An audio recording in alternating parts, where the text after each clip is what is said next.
My name is Keon McGuire. My gender pronouns are he, him. I have the distinct pleasure of serving as Associate Professor and Program Co-Coordinator of the Higher and Post-Secondary Education Program here in the Mary Lou Fulton Teachers College at Arizona State University.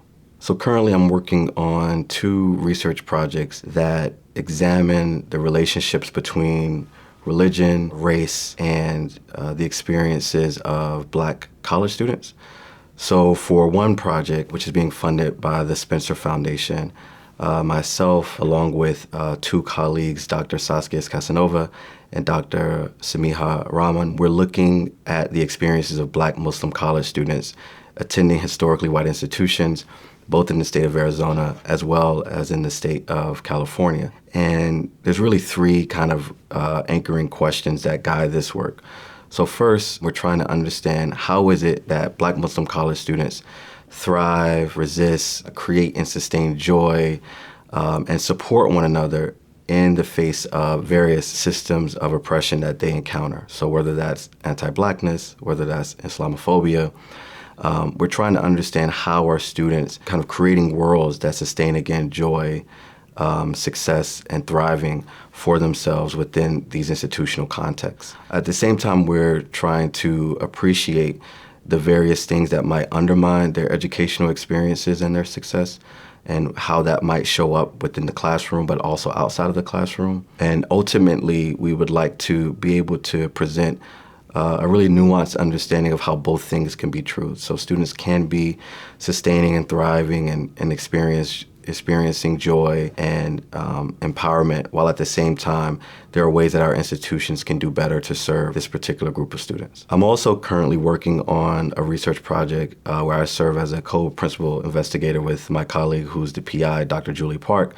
also with 2 other colleagues, Dr. Elizabeth Barnes, as well as Dr. Robert Palmer, where we're trying to examine the experiences of Black students across spiritual and religious practices and identifications who have participated in the STEM field.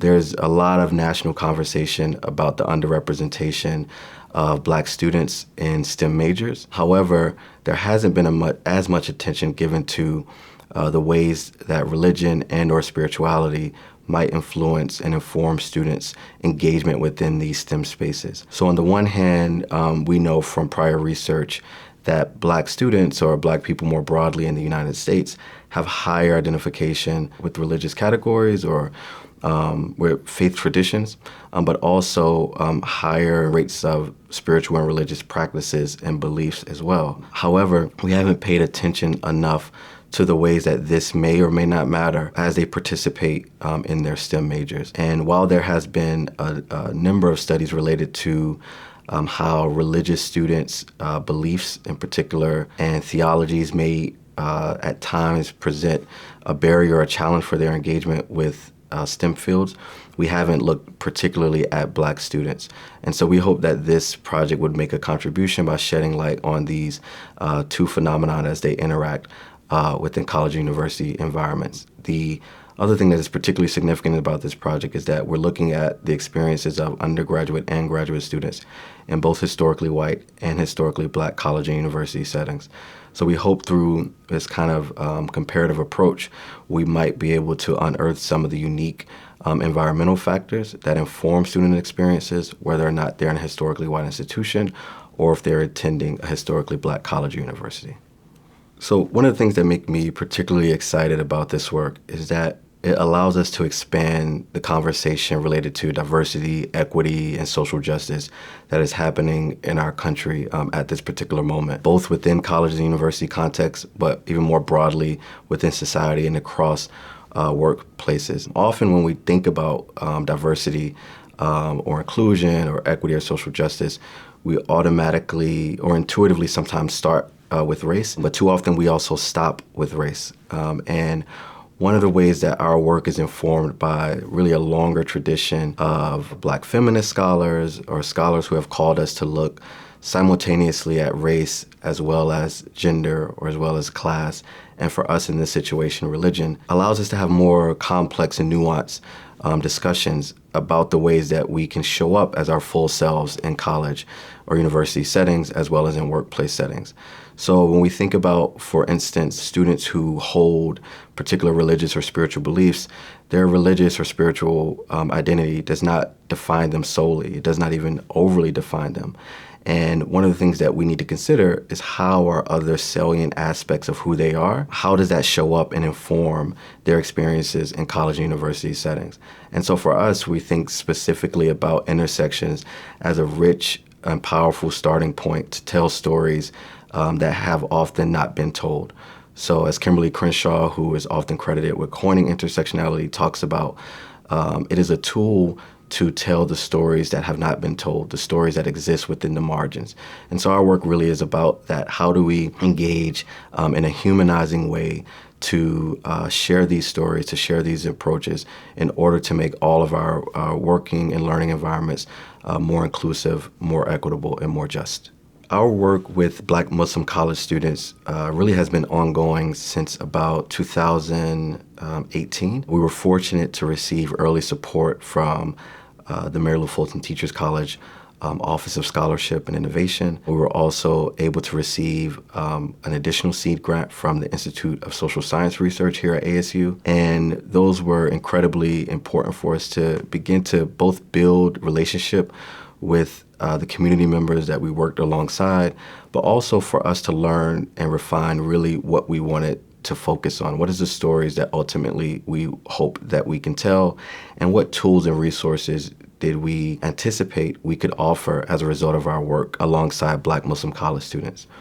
So I think there's at least two things that we find incredibly important. One, as we approach this through using humanizing methodologies, really thinking about a way to infuse care and ethic of love into the work that we do. We're also engaging in the use of a tool called Photo Voice, which allows students to visually represent and capture their experiences beyond the text.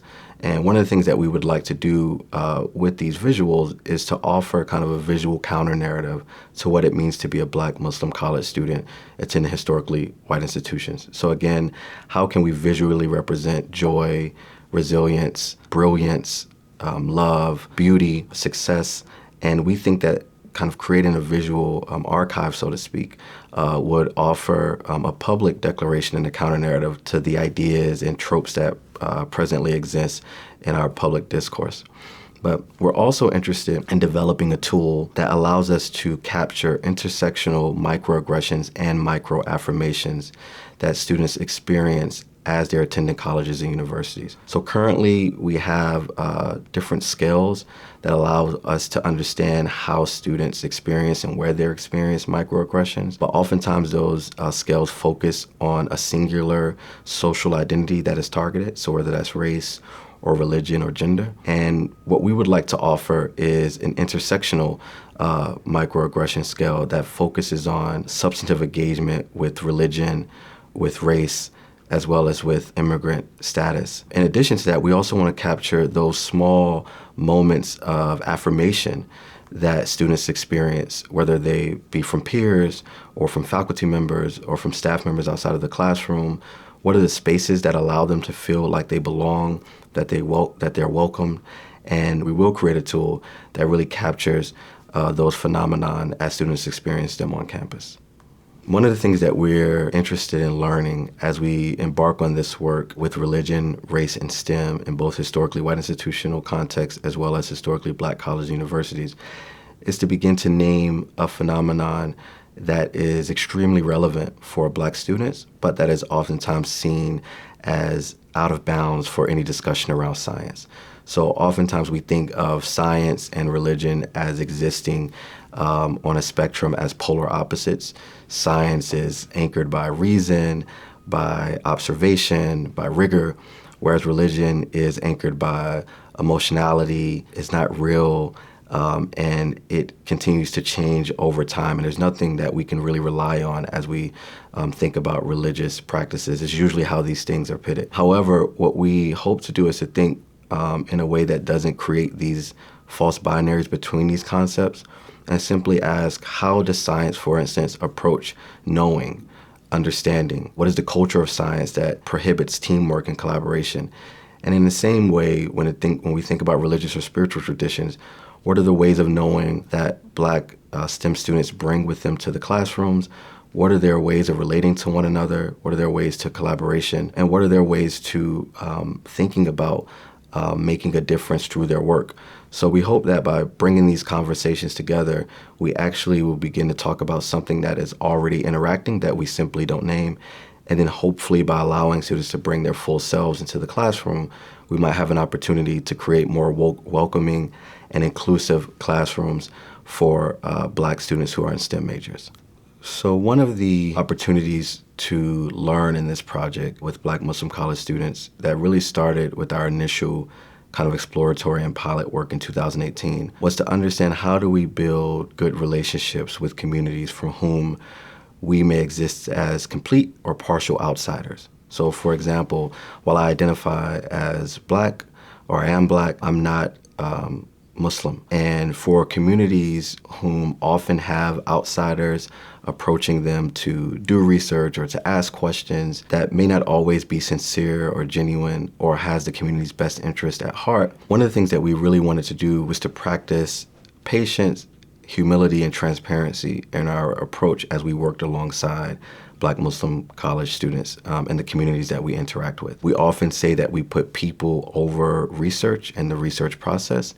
And so for us, we want to make sure that anyone we come in contact with, that we collaborate with or encounter, that they walk away feeling good, that they feel seen and feel valued as a result of the interactions that we've had with them. So along the way, we've had to take moments to pause and really put aside what might seem like the priority of collecting data to really focus on developing relationships. So there's been times when community members have asked us for a form of reciprocity, that we might assist them with something that exists outside of the parameters of the project, where we've gladly offered that because it's our way of showing that we're invested in them beyond the really oftentimes extractive function of research, which shows up, collects people's data, collects their stories, has these meaningful experiences with them, take those things away, write about them and publish with them, but never return to the community. And so for us, we always want to be mindful of the relationships that we're building, and that remains an anchor and kind of a consistent North Star for how we believe in doing humanizing research practices. Working, learning, growing, and being in community at a place like Arizona State University has proved extremely beneficial for this work. And I think it has been so in at least two ways. So one, there's been wonderful logistical and technical support as we prepare our materials to submit for grant applications. Our grant support team is second to none. And honestly, working and collaborating with colleagues from different institutions, they speak so highly about the group of educators and administrators at ASU that really support our efforts to do the work that we may not be as proficient in, so that we can focus on the ideas and really building out a coherent and hopefully interested and compelling narrative as we continue to do our work. But ASU is also an important institutional context because of the values that are espoused by the institution. Whether that be we are defined by whom we include and not by whom we exclude, the design aspiration that calls for use-inspired research, the idea that we should be engaging in interdisciplinary projects that is not siloed simply by one particular perspective or methodology or theory. All of those things really allow for me as a scholar to create the type of work that I truly believe in and that I hope will have an impact. One, the approach to interdisciplinarity celebrates the beauty and the power of collaboration, which is something that I think always makes any project better. But then also this push towards inclusivity, this push towards developing research that will actually make a difference is really at the core of why I entered the academy and what ultimately motivates me every day. I want to be in a place, but also to contribute to work within a team that is empowering, that makes a difference, that allows us to realize those aspirations that we continue to articulate as values. So how is it that we can actually ensure that when Black students enter historically white institutional contexts, that they are in spaces where their dignity is supported and honored, where their sovereignty is honored, where they feel like they can bring their full selves and be a part of the institutional campus environment. How is it that we can build learning environments where Black Muslim students feel like they can bring their whole selves into the classroom, into their internships, into their co-curricular activities, and not feel like they have to hide a part of who they are in order to benefit from all of the things that the institution has to offer? And so for me, that spirit of being defined by whom we include and not who we exclude is really a way of thinking about how do we create an institutional context where those who have existed on the margins can be placed in the center, and that we build classroom settings, learning experiences, co-curricular experiences, and overall institutional culture that centers those who are most vulnerable, in that way benefiting all of us.